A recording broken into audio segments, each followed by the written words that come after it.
I like Nietzsche that we philosophize with our nose. You know, so much fucking stinks, doesn't it?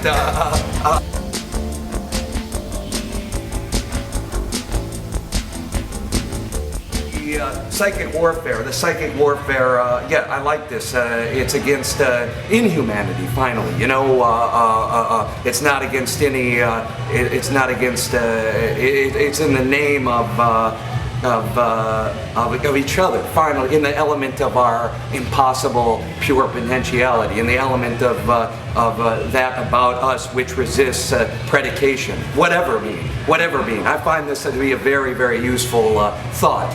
Gambin, in his idea of the coming community, which is really his re-articulation in a certain way of Nancy's inoperative community. I like this idea that what we essentially are is without essence, of course, just this kind of inoperable whatever, but not whatever in the sense, of course, that it could be anything or it doesn't matter, but whatever meaning precisely what it is, but also precisely what it potentially is capable of becoming. That everything should be done in the name of that. In the name of the pre-individual singularity. So we're not talking about the bourgeois individual, we're talking about the pre-individual, the thing that is always already with the others, but absolutely singular and absolutely disjunct from them. This ontological vision I find very compelling. Of course, we're beyond the point of insisting that there's any picture that's absolutely true, but bearing that in mind, this is a picture I find very compelling and very beautiful, and if what we're after is the endless creation of new pictures in the name of each other, in the name of approaching this community of singularities, this coming community, you know, Gambin and Nancy, and of course Blanchot wrote his response to Nancy. I don't know if you'd agree with this. We're all kind of asymptotes. We're all kind of the pure potentiality, the void around which all this stuff finally finds its origin. Like Badu, right? This fucking old Maoist.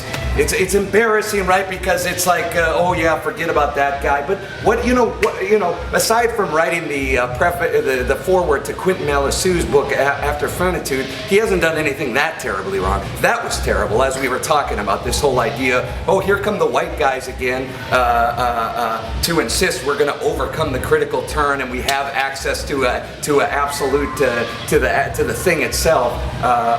It's so fucking absurd, isn't it? The necessity of contingency. Contingency is absolute. No, nothing is absolute. We know that already. We know nothing is. The only absolute is that there is no absolute, right? Oh, no, but he talks about motherfucking fossils. Fossils as proof. That's his project. That's his project. So speculative realism. Well, at least speculate on the antinomies then. At least speculate on what lies outside of space or something like that. They don't even do that. It's just Kant was wrong. We have access to the things themselves. Okay, fine. Now what? No, now what? Kant was wrong. We have access to the things themselves. What the fuck are you talking about, man? Jesus Christ. But that's not the point. The point is the void, the event, that which escapes predicate. The same thing, whatever being. I see it as this whatever being.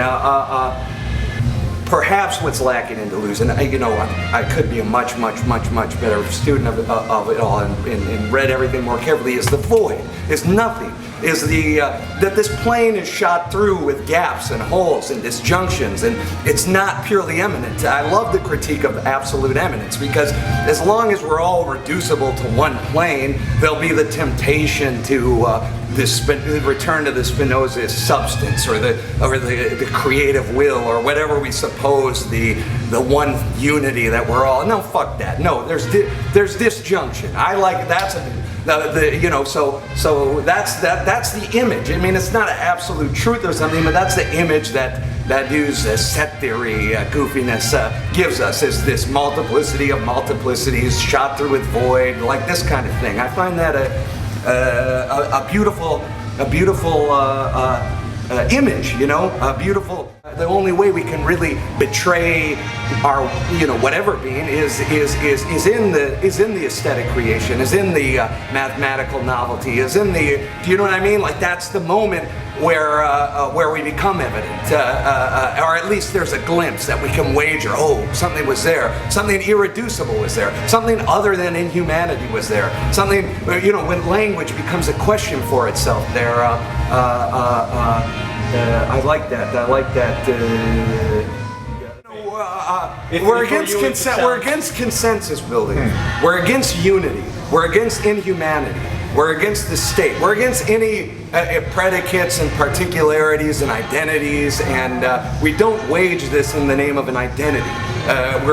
Because the state can acknowledge any claim, the claim of an identity. The state can acknowledge, as Agamben says, even the claims of another state. But what it can acknowledge, what it in no way can deal with when the tanks come out, is when we struggle to appear in the possible element of the whatever about us that resists identities and particularities and the exchangeable, self-evident, rights-bearing individual and the non-identical, the thing that resists conceptualization. I believe in this fucking thing. I mean, there is no that thing, of course, but there is the movement towards that thing. You know, we grew up. You know, the post-structuralism was so popular, and now these guys want to say, "Oh yeah, that was just an error. That was just stupid."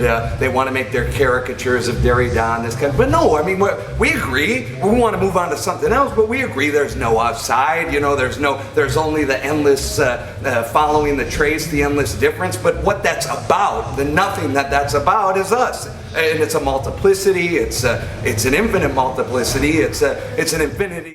The instrumental rationality will never fucking finally win. It will never put its brackets around everything. This is a conceit of the Anglos. This comes up all the time. There's this new movement of these atheists, that want to come. You know, they talk about rationality and reason, and they have faith in progress. It's as if they never read the Dialectic of Enlightenment or any Foucault at all. You know, they really have faith in progress. It's a horrifying thing. There's only the endless movement towards each other, isn't there? This is where I'm settled on politically. You know, so in other words, I do like this conflation of praxis and thought. You know, the way the real political event is just a permanent revolution in the name of each other, right? Against everything other than us that would put us to work towards some end other than each other. You know, capital, whether it's capital, whether it's positive truth, whether it's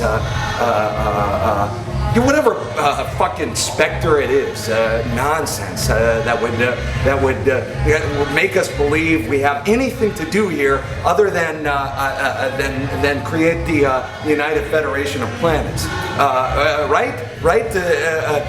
You know, when they laugh at us, that's a beautiful picture. That's the beautiful picture of the Federation to me. We talked about this. Of course, there's this face value thing where it is a little bit liberal and it is a little bit social democratic, as you say, and hierarchical too. I mean, there's the captain and the counselor and the different colors of shirts, but you know, that's great. You know, then let's just reject it on account of that. No, then there's the thought of in First Contact, when the early 21st century lady comes on board and goes, "How much did this thing cost?" And Picard laughs at her, says, "We don't do anything for money. We do it because we love each other. You know, we want to explore and create in the name of each other, not in the name of the profit motive." There's a thought right there. That's a beautiful thought. You know, imagining this humanity emancipated from inhumanity, finally and united around a vision of humanity and its multiplicity or something. I don't know. But you know, yeah, I always loved that. I always loved that about. You know, yeah, we reached this point where we're just gonna endlessly converge on the impossible, you know, on the frontier, on the final frontier, which is each other and outer space and art and science and mathematics and I don't know anything. I don't mean to speak here as it with any authority or, you know, because we'll listen to that dumbass go on. Yeah, I know I'm a fucking dumbass, but instead of calling me a dumbass, why don't we perhaps it's more productive to meditate on, you know, I don't know, on some way forward, some way to fight inhumanity, you know, instead of calling your brother a dumbass, you know what I mean? How about we, you know, because you see a lot of that. We're talking about the internet, talking about the media sphere. I don't know if you've ever seen these comments on, you know, I'm a little bit vain, I'll check comments on me, but not only me, but all this racist bullshit and stuff like that on these comments. Everybody just wants to rip each other down instead of ripping inhumanity down. It says nothing to mock a weak human being. It says nothing. It does nothing. It's not a thought. It's perfectly part and parcel with the world as it stands. It encourages that. You're perfectly, you know, I like to say, you have no existence when you speak with that voice. You're just another instance of inhumanity. You're completely and absolutely contingent. The only place and the only way you appear is in that element of resistance, right? In that moment of surprise, and that thing that refuses to, that precisely is the thing that refuses to do that. That says, no, don't, why are you know, making fun of the fat kid in the video or whatever, I don't know. How about, you know, go fucking do a psychic warfare on the bank. Don't make fun of the fat kid on the video.